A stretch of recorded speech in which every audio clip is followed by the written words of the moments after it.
Evangelho que escreveu Marcos, capítulo 6.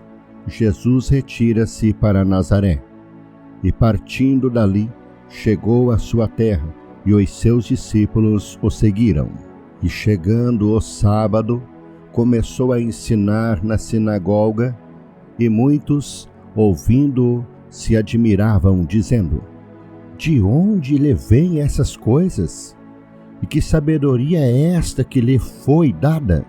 E como se fazem tais maravilhas por suas mãos? Não é este o carpinteiro, filho de Maria, e irmão de Tiago e de José, e de Judas e de Simão? E não estão aqui conosco suas irmãs? E escandalizavam-se nele. E Jesus lhes dizia: não há profeta sem honra, senão na sua terra, entre os seus parentes e na sua casa. E não podia fazer ali obras maravilhosas, somente curou alguns poucos enfermos, impondo-lhes as mãos. E estava admirado da incredulidade deles, e percorreu as aldeias vizinhas ensinando. Chamou a si os 12 e começou a enviá-los de 2 a 2, e deu-lhes poder sobre os espíritos imundos, e ordenou-lhes que nada tomassem para o caminho, senão um bordão, nem alforje, nem pão, nem dinheiro no cinto, mas que calçassem sandálias e que não vestissem 2 túnicas. E dizia-lhes: na casa em que entrardes, ficar nela até partirdes dali. E quando alguns vos não receberem, nem vos ouvirem, saindo dali, sacudi o pó que estiver debaixo dos vossos pés, em testemunho contra eles. Em verdade vos digo que haverá mais tolerância no dia do juízo para Sodoma e Gomorra do que para os daquela cidade.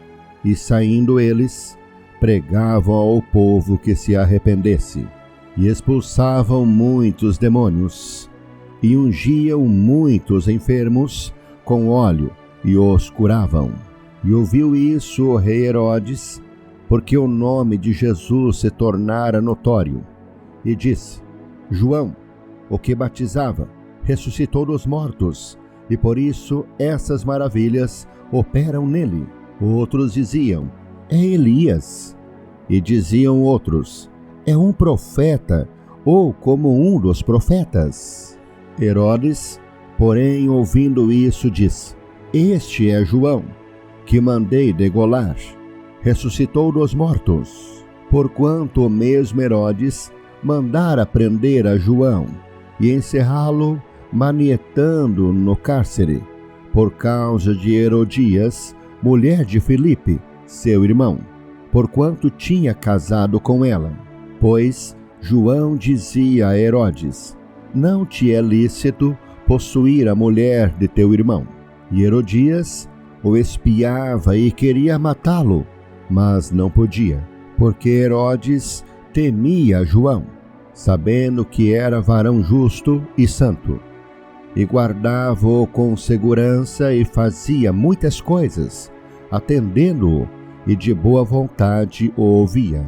E chegando uma ocasião favorável em que Herodes, no dia do seu aniversário, dava uma ceia aos grandes e tribunos e príncipes da Galileia, entrou a filha da mesma Herodias e dançou, e agradou a Herodes e aos que estavam com ele à mesa. Disse então o rei à jovem: pede-me o que quiseres, e eu te darei. E jurou-lhe, dizendo: tudo o que me pedires, te darei, até metade do meu reino. E saindo ela, perguntou à sua mãe: que pedirei? E ela disse: a cabeça de João Batista. E entrando apressadamente, pediu ao rei, dizendo: quero que imediatamente me des num prato a cabeça de João Batista. E o rei entristeceu-se muito. Todavia, por causa do juramento e dos que estavam com ele à mesa, não lhe quis negar. E enviando logo o rei, o executor, mandou que lhe trouxessem ali a cabeça de João. E ele foi e degolou na prisão. E trouxe a cabeça num prato e deu-a à jovem, e esta a deu-a à sua mãe.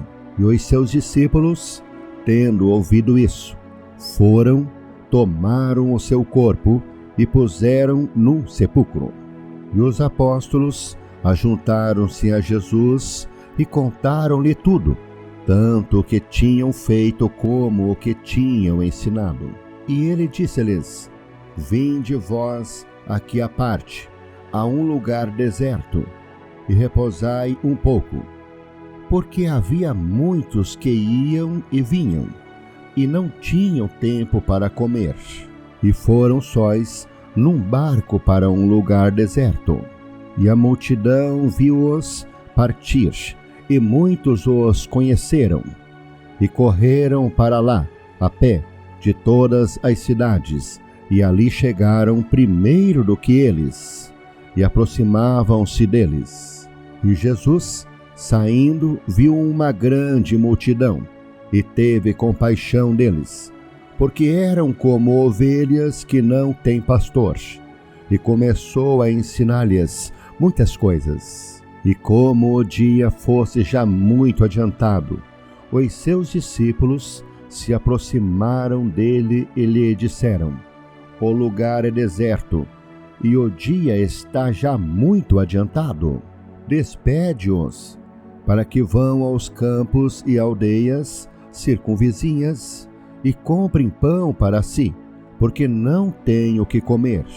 Ele, porém, respondendo-lhes, disse: Dai-lhes vós de comer.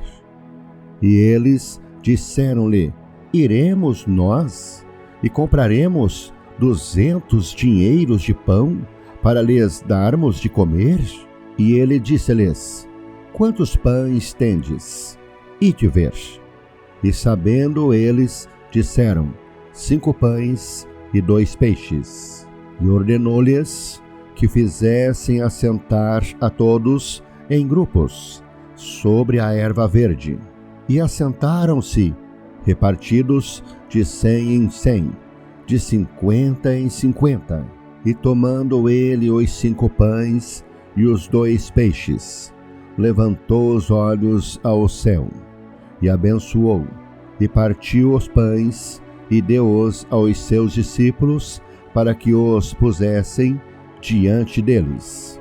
E repartiu os 2 peixes por todos. E todos comeram, e ficaram fartos. E levantaram 12 cestos, cheios de pedaços de pão e de peixe. E os que comeram os pães eram quase 5.000 homens. E logo obrigou os seus discípulos a subir para o barco e passar adiante, para o outro lado, a Betsaida, enquanto ele despedia a multidão. E tendo-os despedido, foi ao monte a orar. E sobrevindo a tarde, estava o barco no meio do mar, e ele sozinho em terra.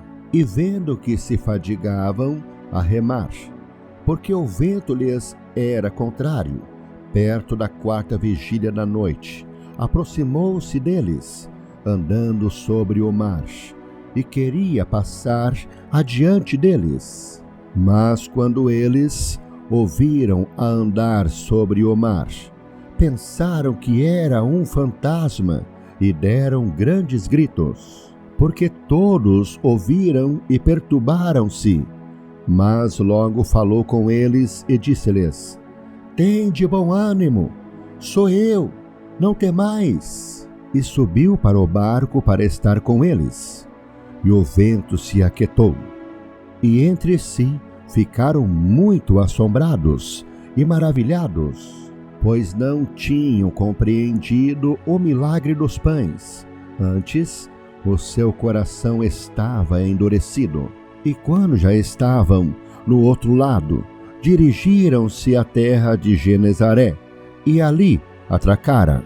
E saindo eles do barco, logo o reconheceram, e percorrendo toda a terra em redor, começaram a trazer em leitos, onde quer que sabiam que ele estava, os que se achavam enfermos.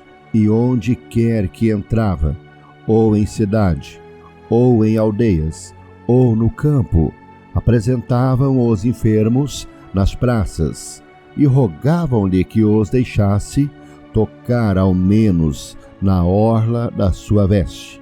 E todos os que lhe tocavam saravam.